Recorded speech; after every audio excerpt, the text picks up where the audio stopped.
ரீசெண்டாக soft 404 error அப்படின்னு சொல்லிட்டு ஒரு எஸ்யூ இஷ்யூ வந்துட்டு பயங்கரமாக டெவலப் ஆகிட்டு இருக்கு. அது என்ன சார் சாஃப்ட் 404? 404னா தெரியும், அது வந்து page not found. So what is soft 404 அப்படின்னு கேட்டிங்கன்னா, ஸோ ஒரு யூசர் அந்த வெப்பேஜை கிளிக் பண்ணதுக்கப்புறம் அந்த வெப்பேஜுக்குள்ளே வந்தாங்க அப்படின்னா, அந்த வெப்பேஜ் அவைலபிளாக இருந்துச்சுன்னா அந்த இடத்துல எந்த பிரச்சனையும் கிடையாது. ஸோ இந்த ஸ்டேட்டஸை வந்து தான் 200 அப்படின்னு சொல்லிட்டு ஒரு HTTP ஸ்டேட்டஸ் கோடாக சொல்லுவோம். இதுவே ஒரு யூசர் அந்த வெப்பேஜை கிளிக் பண்ணி உள்ள வந்ததுக்கு அப்புறம் பேஜ் நாட் ஃபவுண்ட் இல்ல வெப்பேஜ் நாட் அவைலபிள் அப்படின்ற மாதிரி வந்துச்சு அப்படின்னா யூசருக்கு page not found. But back எண்ட்ல இது என்ன சொல்லுவோம் அப்படின்னு பார்த்தீங்கன்னா 404 எரர். அதே மாதிரி இந்த மாதிரி ஒரு பேஜே இல்லை அப்படின்றத மிஷினுக்கு பின்னாடி பேக் எண்ட்ல கன்வே பண்றதா 404 எரர் அப்படின்ற மாதிரி சொல்லுவோம். அதுவே இந்த சேம் யூசர் அந்த பேஜை கிளிக் பண்றாரு, கிளிக் பண்ணிட்டு உள்ள வந்து பார்க்கும்போது பேஜ் வந்து நாட் அவைலபிள்னு இருக்கு, அந்த மாதிரி பேஜ் நாட் ஃபவுண்ட்னு இருக்கு.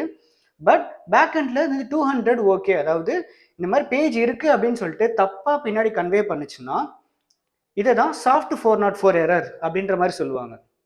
அதாவது 404 எரர் கூட இந்த மாதிரி பேஜ் இல்லை அப்படிங்கிறத கிளியர் கட்டாக கம்யூனிகேட் பண்ணிடுது. பட் சாஃப்ட் 404 என்ன அப்படின்னு பார்த்தீங்கன்னா, யூசருக்கு இந்த மாதிரி பேஜ் இல்லைன்னு காமிச்சிட்டு பின்னாடி இருக்க கூகுள் ரோபோட்டுக்கு மிஷின்ஸ்குள்ள இந்த மாதிரி பேஜ் இருக்குங்கிறத காமிச்சிருது. ஸோ இதனால என்ன ஆகுது அப்படின்னு பார்த்தீங்கன்னா, பவுன்ஸ் ரேட்டு அதிகமாகுது, யூசர் ஃப்ரெண்ட்லி டேமேஜ் ஆகுது. இந்த மாதிரி ஒரு சீரீஸ் ஆஃப் எஸ்யூ இஷ்யூஸை டெவலப் பண்ணிடுது. இந்த சாஃப்ட் 404 ரொம்ப ரொம்ப டேஞ்சரஸான ஒரு எரர். இருக்கு ஆனால் இல்லை, இருக்கு அதுவே வேற மாதிரி இருக்கு. இந்த மாதிரி ஒரு கான்செப்ட் தான் இந்த சாஃப்ட் 404 எரரோட ஒரு கான்செப்டாகவே இருக்கும்.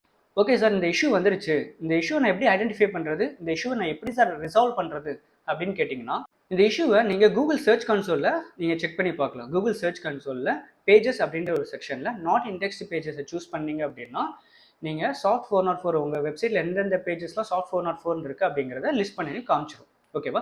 அந்த பேஜஸ்லாம் எடுத்து அந்த பேஜஸ் எல்லாமே உண்மையாலுமே 404 பேஜஸ் தானா அப்படின்றத நீங்கள் வந்துட்டு மேனுவலாக ஒரு தடவை வெரிஃபை பண்ணிக்கோங்க. வெரிஃபை பண்ணதுக்கப்புறம் இந்த பேஜஸை நீங்கள் எப்படி ரிசால்வ் பண்ணலாம் அப்படின்னா, சிம்பிளாக நீங்கள் வந்துட்டு இந்த பேஜஸ் எல்லாத்தையும் இதுக்கான ரெலவெண்ட் பேஜஸ்க்கு, லைவ் பேஜஸ்க்கு நீங்கள் வந்து ரீடைரக்ட் பண்ணி வச்சுக்கோங்க. ஒரு சிம்பிளான ஒரு சொல்யூஷன். ஆக்சுவலாக அந்த சாஃப்ட் 404 வரதுக்கு மெயின் காரணம் என்னவா இருக்கும் அப்படின்னு பார்த்தீங்கன்னா, உங்களோட சர்வர் கான்ஃபிகரேஷன் சரியாக இல்லை அப்படின்னா இந்த மாதிரி விஷயங்கள் நடக்கலாம். சரிங்களா? ஸோ ரீடைரக்ஷன் பண்ணுறதுக்கு முன்னாடி உங்களோட சர்வர் கான்ஃபிகரேஷன் எல்லாமே பெர்ஃபெக்டாக இருக்குங்கிறத செக் பண்ணிக்கோங்க. அது வந்துட்டு பெர்ஃபெக்டாக இருக்குது, பட் இருந்தாலும் உங்களுக்கு சாஃப்ட் 404 இஷ்யூ வருது அப்படின்னா அதை வந்துட்டு ரீடைரக்ட் பண்ணிக்கோங்க.